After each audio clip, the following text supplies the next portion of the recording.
The Republic P-47 Thunderbolt, also called the Jug, was one of the most fierce and powerful aircraft created during World War II.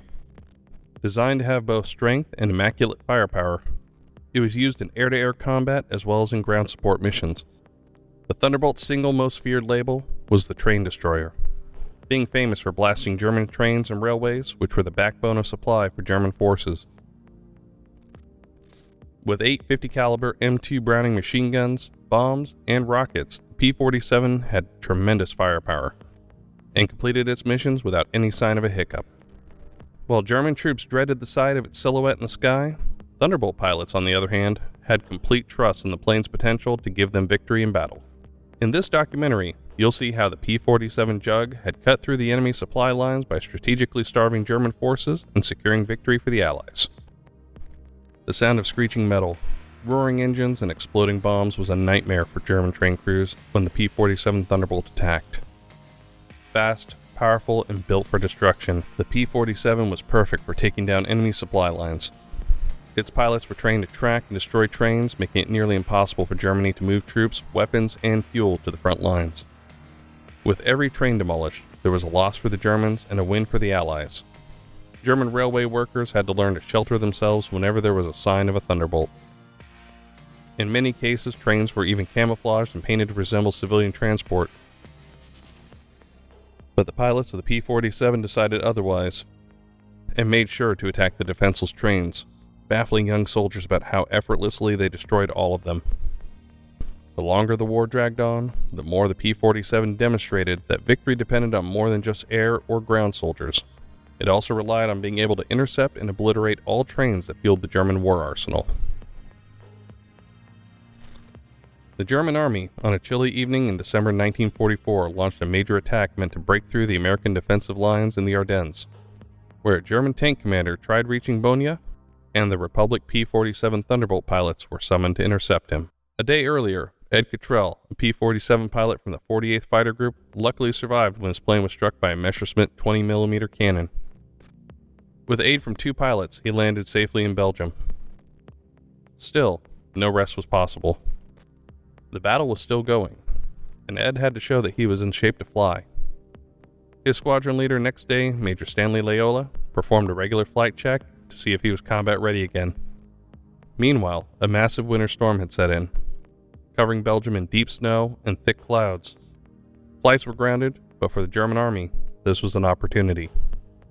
Poor weather allowed for them to move without fear of Allied air attacks. One of the German units advancing was the 506 Heavy Panzer Battalion, which operated the powerful Tiger tank. This battalion had destroyed over 400 enemy tanks while losing fewer than 75 of its own. Among its commanders was Jürgen Teff, a seasoned soldier who had fought on the Eastern Front before transferring to the West. The Allies had superior air power, but with a storm keeping planes on the ground, German tanks advanced towards Bonia, a crucial road junction in Belgium. The 101st Airborne, recently sent to reinforce the town, found themselves encircled by enemy forces. Even at the Allied airfield in Saint-Trond, where Ed Cottrell and the 48th Fighter Group were based, pilots were ordered to prepare for the worst. They were told to destroy personal letters and to be ready to be taken prisoners of war. For 3 days they waited, unable to fly. The weather finally cleared on 26 December. The skies opened, and the Republic P-47 Thunderbolts roared back into action. The 48th Fighter Group departed on several missions in search of enemy troops. Their primary objective was to attack German Tiger tanks moving through the Ardennes. On December 27th at about 10 a.m., Ed and his group saw a German supply train loaded with resources headed for the front lines. The combat records of the 48th Fighter Group reveal they eliminated 15 boxcars, a locomotive, and key rail tracks. Ed personally took down an enemy building, a rail car, and a locomotive. He had several hits overall. The squadron later flew on 2 more missions, targeting German supply lines and their armor. On one of these runs, squadron leader Stanley Layetis was down but then managed to glide to safety. Another attack happened on German tanks covering their territory near Annler-Saint-Vith. The P-47s damaged 2 tanks and destroyed 1. These attacks could have come from the 506 Heavy Panzer Battalion, but it is possible Ed Cottrell's squadron had directly fought with Jürgen Teff's unit. The P-47 had a reputation for being one of the most rugged and efficient fighter bombers of World War II. It was especially good at ground target assault, due to its powerful .850 caliber machine guns and capacity to transport rockets and bombs. Its toughness made it perfect for dangerous close air support missions, and its help in halting German advances in the Great Battle of the Bulge was critical. Jürgen Teff, the tank commander who's battled on the opposing side, had the opportunity to meet Ed Cottrell almost 80 years after the fight. Now in their 90s, the two men were seated next to historian Andrew Biggio and shook hands, knowing that enemy pilots could aim at their weak points. Jürgen confessed that Tiger tank crews dreaded the P-47s because of the additional damage that could have been sustained. The two former enemies recalled their past and considered the war. Jürgen glanced at Ed and smiled, and said at the close of their meeting, "We are now friends." It was a moment of reconciliation, and clear proof that even decades later, the most bitter of wartime adversaries could find peace. The war kept Ed beyond the Battle of the Bulge, including living through one of the last Luftwaffe assaults in early 1945. The story showcases the courage of the P-47 pilots and their important role in creating pathways for the Allied troops. More than just a fighter, the Republic P-47 Thunderbolt, the most produced American fighter of World War II, was a weapon that changed the tide of battle in some of the most desperate times of the war. It paralyzed German supply lines as a horrible train destroyer and left long-lasting battle influence. The Battle of the Bulge highlighted how vital air power was in the past and today. The Germans' offensive capabilities began to turn once the skies opened. At first, they won on the ground, partly due to bad weather keeping Allied aircraft down. Already weakened by months of constant bombing and fuel shortages, the Luftwaffe could not give enough air protection for German ground forces. This left the advancing weapon and supply lines of the Germans exposed to terrible air attacks. With its sturdy airframe and strong armament, the P-47 Thunderbolt became an invaluable tool in repelling the German assault. Its capacity to destroy enemy formations, unleash heavy machine gun fire, and fare precision bomb strikes made it a nightmare for German troops in armor.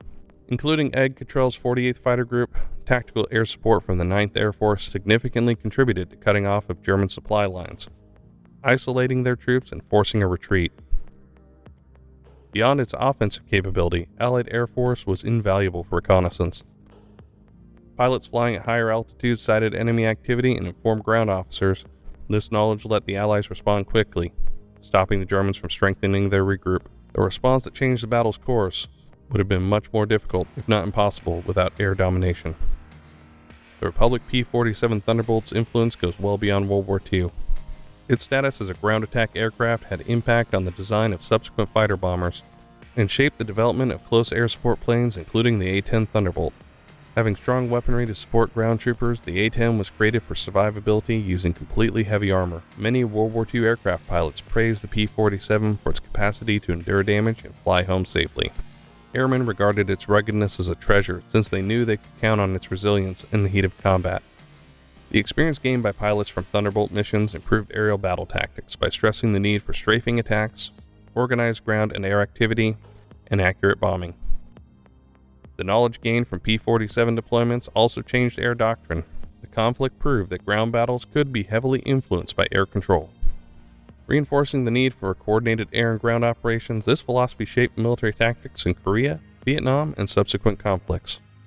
The Thunderbolt is still a symbol of American air power even decades after World War II. Honoring the audacity of the pilots of the restored P-47s, the aircraft still fly in air displays. Worldwide museums house these planes to remind people of their part in winning the war. The story of Ed Cottrell, the 48th Fighter Group, and many other P-47 pilots serves as a long-lasting honor to their sacrifices and the planes that helped define history. Train attacks had a significant impact on Germany's ability to move troops and supplies. The fear of being attacked made train crews reluctant to operate in daylight, and the constant destruction of locomotives caused massive delays in troop and equipment movements. Statistics from the 65th Fighter Wing showed the extent of damage inflicted. 4,660 locomotives destroyed, 1,500 oil tank cars destroyed, 20 entire trains destroyed, 6,069 wagons and rail cars damaged or destroyed. The Republic P-47 Thunderbolt played a key role in these missions, using its rugged design and powerful weaponry to devastate enemy supply lines. By the war's end, it had proved itself not only as an formidable air superiority fighter, but also as one of the most effective ground attack aircraft in history. It was the highest produced American fighter of the war, with over 15,600 units built, serving in nearly every theater of combat. Whether battling enemy tanks, strafing supply convoys, or tearing apart Germany's rail network, the P-47 Thunderbolt earned its place as one of the most feared and respected aircraft of World War II.